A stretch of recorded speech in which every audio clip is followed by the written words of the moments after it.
வணக்கம் சிம்மராசி அன்பர்களே. சித்திரை மாதம் உங்களுக்கு எப்படி இருக்க போகுது அப்படின்றத இதுல பார்க்கலாம். அதாவது ஜென்ம ராசியில் கேது சஞ்சரிக்கின்ற நிலையில் இப்ப சப்தமஸ்தானமாகிய கும்ப ராசியில் ராகு இருக்கிறார்.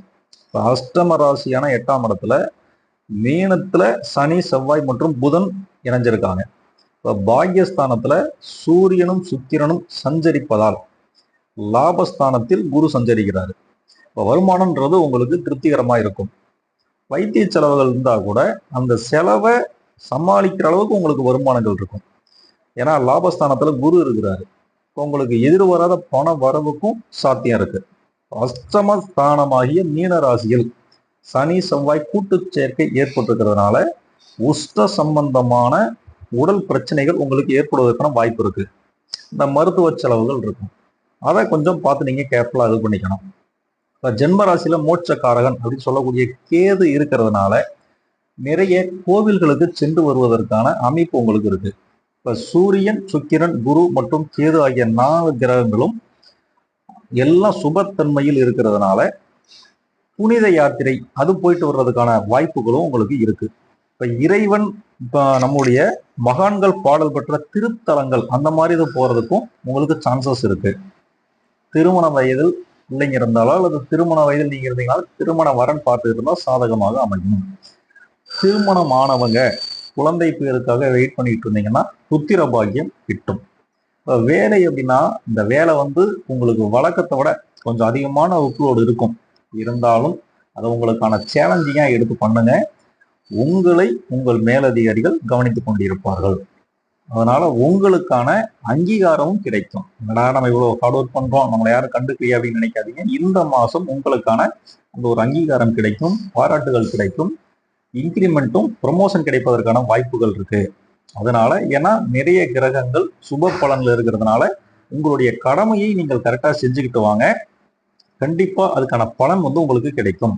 இப்ப சொந்த தொழில் பண்ணணும் அப்படின்னு இன்ட்ரெஸ்ட்ல இருந்தீங்க அப்படின்னா அதுக்கான முயற்சி எடுத்தீங்கன்னா அது நிறைவேறும். ஒரு பேங்க்ல லோனுக்கு அப்ளை பண்ணியிருக்கீங்க அப்படின்னா கண்டிப்பா அது சாங்ஷன் ஆகிறதுக்கு சான்சஸ் இருக்கு. அதுல தடைகள் குறைவா தான் இருக்கும். அதே போல எக்ஸ்போர்ட் பிசினஸ் பண்றீங்க, ஃபாரின்ல இருக்கீங்க, ஒரு பிசினஸ் பண்றீங்க அப்படின்னா ஏற்கனவே பிசினஸ் பண்ணிக்கிட்டு இருந்தால் அடிஷனலா இன்னொன்னு பண்றதுக்கான வாய்ப்புகள் கிடைக்கும். புதுசா பிளான் பண்றீங்கன்னா அதுக்கும் உங்களுக்கு சாத்தியங்கள் இருக்கும். அதனால அடுத்து இப்ப கலைத்துறையினர்னா நிறைய மாசம் கடந்த ஒரு சில மாதங்களாக புரோகிராம் இல்லாம இருந்தா கூட இந்த சித்திரை மாதத்தில் உங்களுக்கு புதிய வாய்ப்புகள் வருவதற்கான வாய்ப்புகள் இருக்கு. அது மூலியமா வருமானங்கள் உங்களுக்கு அதிகரிக்கும். அடுத்து விவசாயம் அப்படின்னு சொல்லும்போது விவசாயம் அப்படின்னாலே செவ்வாய் இப்ப ஜீவனக்காரரான சனி பகவான் இறஞ்சிருக்கிறதுனால குருவின் ஆட்சி வீடான மீன ராசியில் இருக்காங்க. நல்ல விளைச்சல் உங்களுக்கு, நல்ல விவசாயம் அப்படின்றது ஒரு செழிப்பான ஒரு நிலையில் இருக்கும்.